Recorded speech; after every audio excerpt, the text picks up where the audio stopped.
And they had referred to that cabinet secretary's memo as the basis why our client has never presented himself for vetting. Vetting is vetting of the individual together with all the firearms that are registered against his certificate. We had written to the Firearms Licensing Board, we had written to the DCI before, asking them to supply our clients with those firearms which had been illegally confiscated to enable him to present himself for vetting.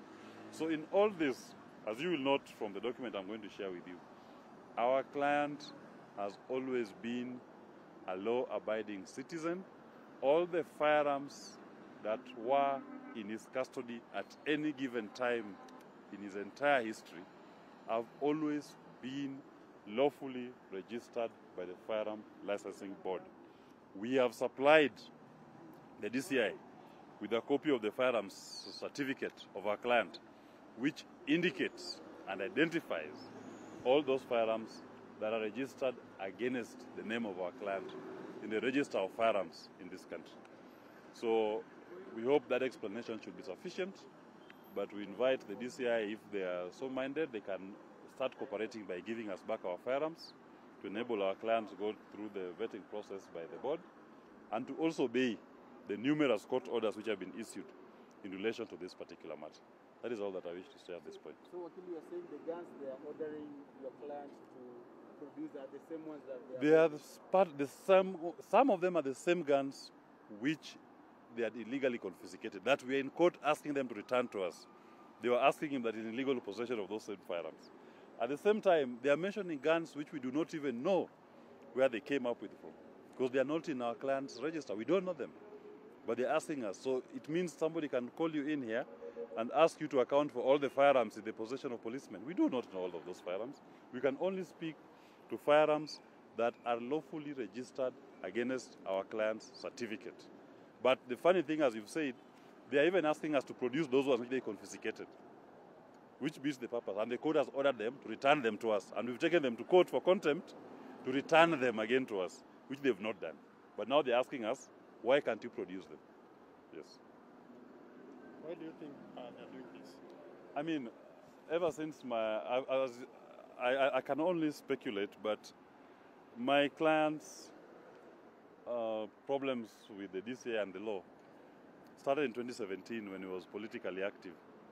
And since 2018 to date, there's been a lull. There's been no action around my client's engagement until when he started saying that he's now back and is going to play an active role in the politics of this year. And he's actually a presidential candidate for the coming elections, which he's going to win. Ever since that day, my client has never known peace. It is harassment, it is intimidation. The kitchen sink strategy is being thrown at my client just to harass or intimidate him. That will not make him waver from his quest to lead this country when the time comes. The courts, when they attempted to charge me with another matter, that this is purely the betrayal of Judas, nothing else. Judas. You're asking why? Ask Judas. Judas is the one behind all this, and I'm sorry, you find us at the ballot, whether you like it or not, and we'll deal with you accordingly there. Thank you very much. When you said Judas, who do you mean? I was very clear outside the courts who Judas is. I said Raila Amolo Odinga has behaved like Judas, and he's Judas. That's all I have to say. So, sir, this is a politically motivated? 101%, and that's the problem. That the thing with witch hunts is that they have an end. You know, people call you to fish around to see what they can get to try and charge you. There's nothing, absolutely nothing. And we are prepared, mentally and emotionally prepared for whatever they want to throw at us. They did so last elections. They're trying to do so this election year. And we are undeterred, we are moving forward. We have no fear. What's your next move now that the ODM has ejected you from the party? I like the way you put it. They ejected me, that is correct. My next move, I will be announcing shortly. I'm not going to do so today. Yeah. Okay? Thank you very much. The last one for Wakili. I don't know, what did they ask you there? They just asked my client to surrender the firearms which are indicated in these summons, which I'm going to share with you, and that he doesn't have a firearm certificate. We did produce to them, this is a copy of the decree issued by the court, in which it indicates here that an order of certiorari is hereby issued quashing the first respondent's decision to revoke Mr. Jimi Wanjigi's firearm certificate number 9522, communicated and later referenced that dated 30th January 2018. This is a court order quashing the decision to revoke Mr. Wanjigi's firearm certificate.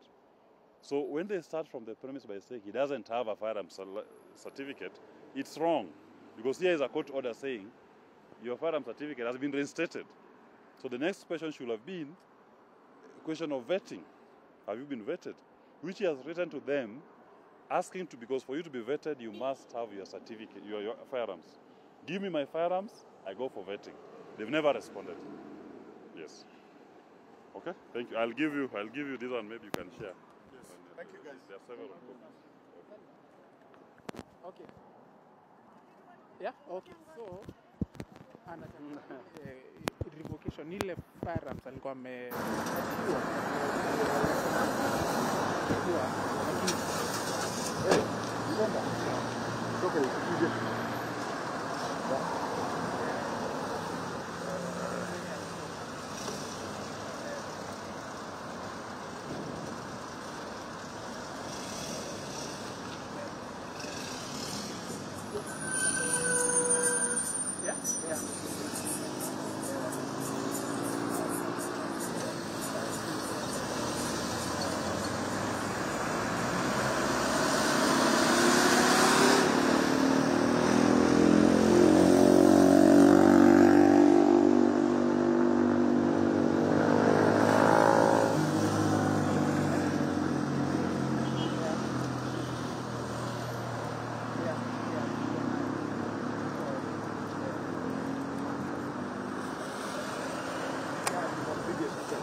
Wamerekodi nje.